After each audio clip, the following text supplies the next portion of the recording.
David, we were talking about President Roosevelt before we broke there, and did you participate in the coverage of his funeral when he died? Only in a limited way.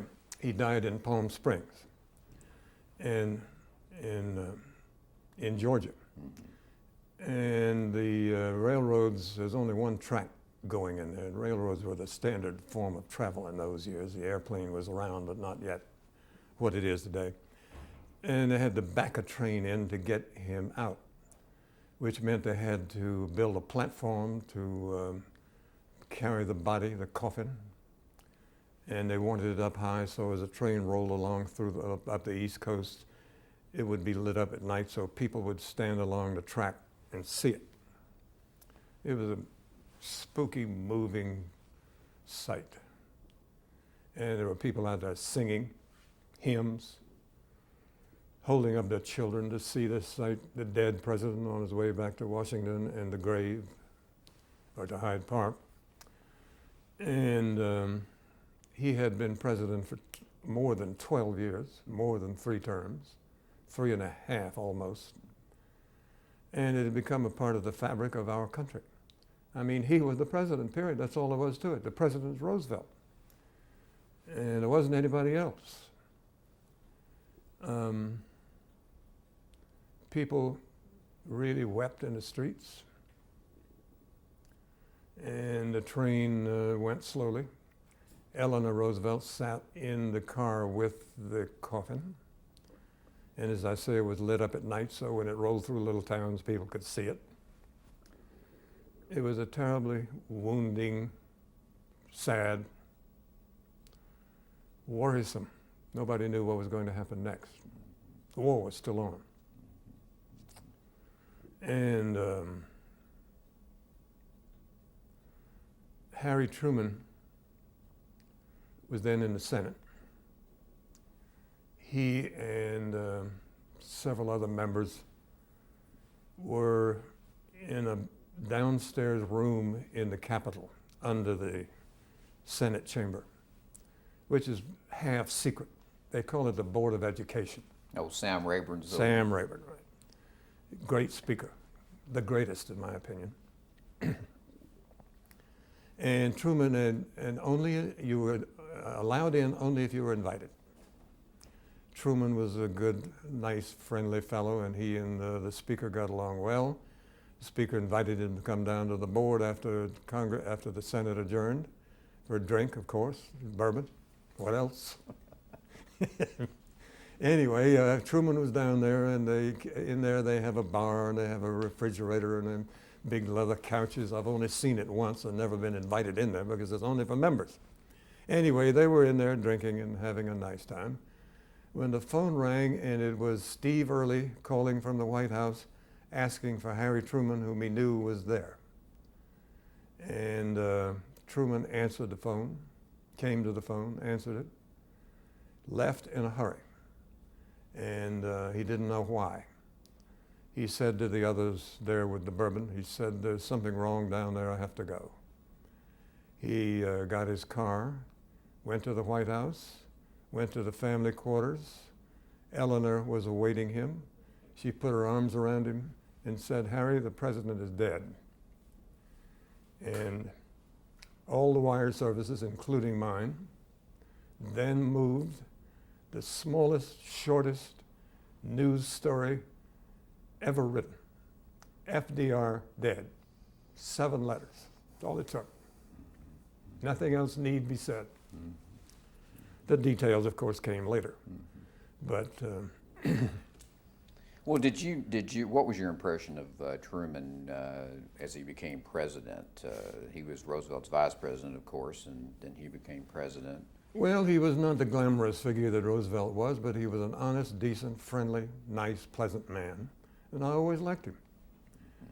There was a great deal about him that I admired. He was tough. He was honest. There has never been a pencil mark against his integrity. It's total. You have to admire that. Mm-hmm. And I did. He was devoted to his family. For example, his daughter, Margaret, wanted to be a singer. She'd had some training, I gather. And she was invited to sing on a local radio station in Washington, which she did. And it was, it was not grand opera, but it wasn't all that great. The music critic of the Washington Post, named Paul Hume, tore her limb from limb. Terrible singer, blah, blah, blah, blah. Whereupon Harry Truman did what I would have done. Wrote Paul Hume a nasty letter threatening to break his neck. Don't pick on my daughter. If you pick on me all you want, and so on and so on. I agreed with Harry totally. But nevertheless, I thought all the smart alecks in town, including me, thought it was bad form for the president to write a letter like that, and he shouldn't have done it, blah, blah, blah. Fast forward. My son, Alan Brinkley, who's now a professor at Columbia, was in a local school where he sang in a choir. The choir was invited to the National Gallery of Art on Christmas Eve to sing Christmas carols. They went. They sang. It was beautiful. Paul Hume panned them. Whereupon I said Harry Truman was right. Oh, that's a great story. Harry Truman was always right. I went with him to Kansas City, Independence. First time he went home after becoming president, along with, I guess, 8 or 10 reporters in an old airplane called the Sacred Cow, which I think was a C-5 or something like that. It was an old military transport, and it was painted on the side, Sacred Cow. And along the way, we ran into a hailstorm. It scared us all half to death. We thought we were going to crash. Obviously, we didn't. And Truman went home and went around town shaking hands with all kinds of people. We were all put in a muleback hotel where we started a poker game. And I won a hand with a full house with $800 in it, but never collected because it was an INS reporter who didn't have the money and couldn't pay me. INS is now dead. Well, talking about covering Truman and going back to Missouri, you also, didn't you cover a train tour that Truman had with Winston Churchill? I did, yeah.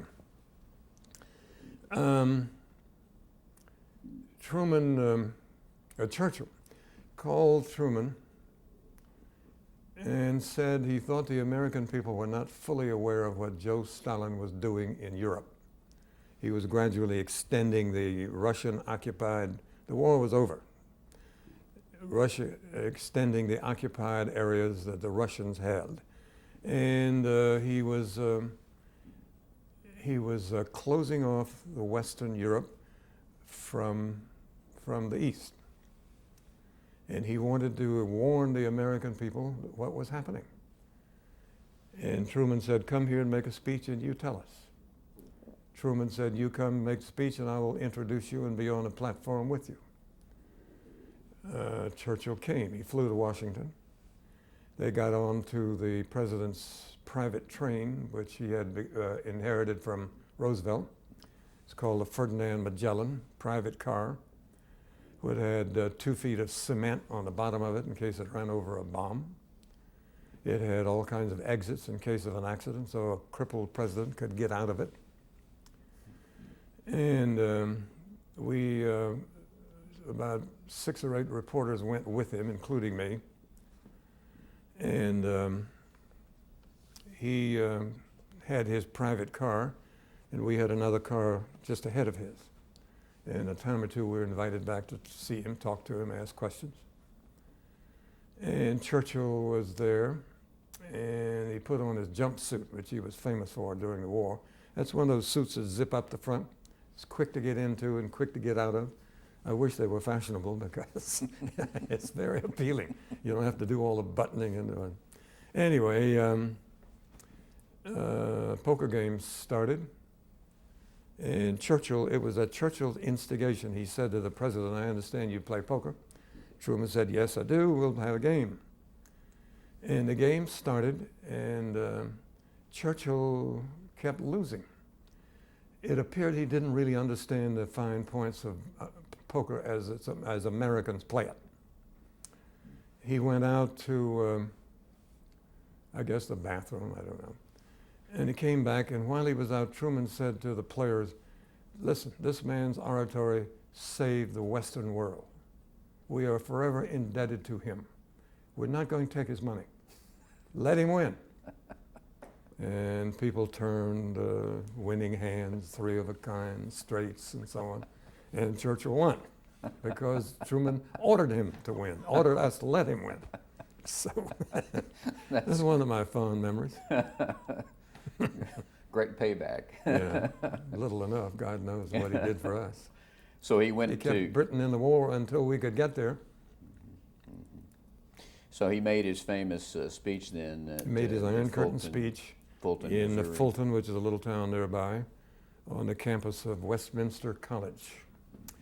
Because a graduate of Westminster College was Brigadier General Truman's military aide. What's his name? Can't think of it at the moment. And he suggested to Truman that he invite Churchill to speak at Westminster, and he did, and he accepted, and he came, made speech, which is a great speech. That's his Iron Curtain Iron speech. Curtain speech, right. Well, now, Harry Truman, of course, was the first president where we had, where television started coming in, Right. really. And this would be about the time, I suppose, when you made your transition, started making your transition into television during the Truman years. Would that be correct? I think so. Frankly, When was the first time you ever saw a television? Do you remember? well, I was working at NBC at 14th in New York in Washington in a radio studio. They tried in the beginning to use radio studios for television, but found they couldn't because the ceilings are too low. You have to hang lights from the ceiling. And they were too hot. They'd burn people's scalps. So they had to build a new building, which they knew then that they're still in it. And we were working there in that old radio studio one day when they rolled in a very complex, awkward-looking piece of machinery on wheels.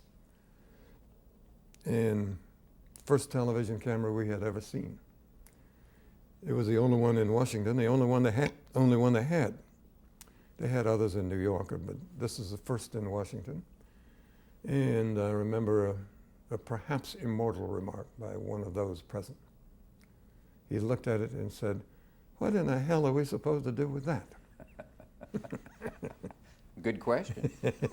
I guess the question is still not fully answered. Anyway, that was the beginning of television as I saw it. And we had got a few monitors around the studio. The pictures were all bluish then, if you'll recall. And I began doing little television stuff. Do you remember how you got into television? I got into it very quickly, doing little local news stuff in Washington. And doing it by today's standard rather badly, because I didn't know how to do it. No one knew how to do it. You sit down for the first time in a television camera, which was the first one in existence, and how do you behave? How do you talk? What do you do? Do you talk normally? What do you do? And there's some pretty awful stuff in those early years. It was all well intended, but poorly executed, and it was really bad. Was there an attempt to just really do the news as though you were doing it on radio? Well, no, we had put on music, and we put on news is all I ever had anything to do with. They had a string orchestra and put on some old movies and historical movies they got free from the Library of Congress, and it was all ad-libbing. I remember once there's a famous comedian who's still around, who was working in a nightclub across the street, and he asked me to come over and have a drink with him. And I did, and we sat at a table, and at that time we were scratching around for something to put on the air. We didn't have any money to spend, so we were using historical stuff from the Library of Congress, which they lent us free. And I said to him, "Well, you're going to be busy because the television networks are very hungry, and they don't have anything to put on." And so low-priced comedians are going to be in big demand. He turned out to be very high-priced. Well, now, of course, the first big television star for NBC was a man named John Cameron Swayze. Let's talk about John Cameron Swayze.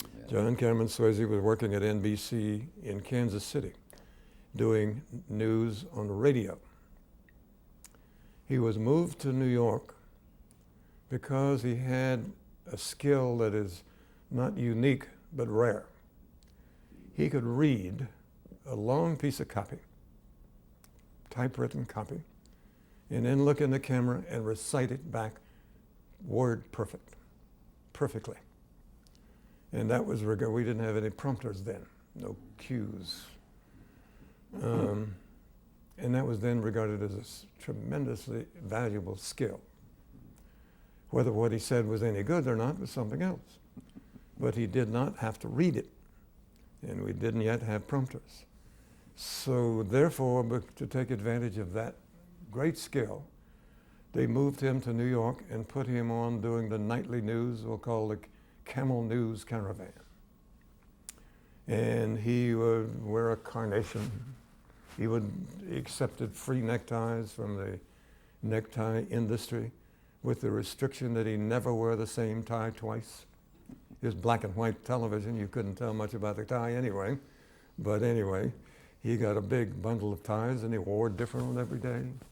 And was very meticulous about it and very spiffy about his clothes in the carnation and reciting into the camera. And he couldn't ad-lib his way out of a wet paper sack. So he was only good for a short time. He also had sort of a special delivery too, didn't he? Well, he had a sort of down-home, Midwestern speech pattern, which is okay. That part was fine. Mm-hmm. Mm-hmm. And that's how he got by and why he became our first star doing news, because he could memorize. And not until rather recently did we ever have a decent prompter. Mm-hmm. They used to have a long yellow sheet that rolled up over the top of the camera. It had a way of jamming and leaving you there wondering what it would say if it were unjammed, and you had to keep going without it. Mm-hmm. So I learned to pretty much to keep a script on a desk in front of me and look at it a time or two now and then. I never did have a cue until much later, a prompter until much later. Now, of course, they're very good. And well, with John Cameron Swayze, now you started doing some work for him, didn't you? Or with him? I filled in for him on vacation and on occasions when he had to be away. How did that come about? How did you get recruited for that job? Because that would be a different thing than what you had been doing in Washington, wasn't it? Or by this time? Yeah, what I was doing in Washington mainly was radio. Uh-huh. And I don't remember now. Somehow I got called to New York to fill in for Swayze once in a while. And I did. Did you have any reluctance to go on television? How did you feel about television? I mean, yourself. Well, I knew it was the future, and it was going to sweep away radio, and it was necessary to learn to do it. Mm-hmm. So I worked at it a little bit. And Swayze had one advertiser, Camel cigarettes. Each Friday night, he held up a carton of Camels and said, R.J. Reynolds is happy to send X thousand cartons of cigarettes to our boys overseas. The Army was still abroad, cleaning up after the war. And I was told to do that. So I picked up the carton but had it upside down. And they said in my ear, it's upside down. So I turned it over and it was still upside down because that's the way it's printed. And the sponsor complained, and I said it got more attention than it would have if I'd had it right side up. And they had only two rules, very silly. One was you may never show an ashtray without a cigarette smoking in it, cigarette lying in it, smoking. And you may never show a no smoking sign. If there's one on the wall, frame it out. And that's really about all. Mm-hmm. Well, you were writing. You started writing for. You wrote for Swayze, didn't you? Did you? I did. I did. And what was? How was it different to write for television than from radio? Was there a difference? There's a difference. You need shorter sentences. You need the utmost clarity. I think the ear is the poorest receptor for information because you get one hearing, and if you don't get it, it's gone. Not everyone speaks with great clarity. In fact, very few people do. And so I think I knew that. I figured it out. And I wrote pretty well. I still do. Did you think differently about how you should deliver things on television as opposed to radio? And I'm not writing, but I'm just talking about your on-the-air style. First, I would have to know, am I telling it all, or is part of it going to be on film? We did have film. It was pretty bad, but it was film. So you first had to know that. If I'm going to tell it all, I have to tell it all. And that'll probably make it shorter. If it's film, I have to set up the film so it makes sense when it comes on the screen. So that decision was made for me by whoever was producing the program. You just accommodate yourself to film when you have it and do without it when you don't. You can't always get it. Many stories you cannot get on film. It simply can't be done. Mainly writing for television consists of simple, not childish, but simple, short, clear sentences. A long sentence gets lost. The foremost requirement is clarity, because again, you only get to hear it once, and if you don't get it the first time, it's gone. And so I worked on that. And I did write for Swayze, though not that much.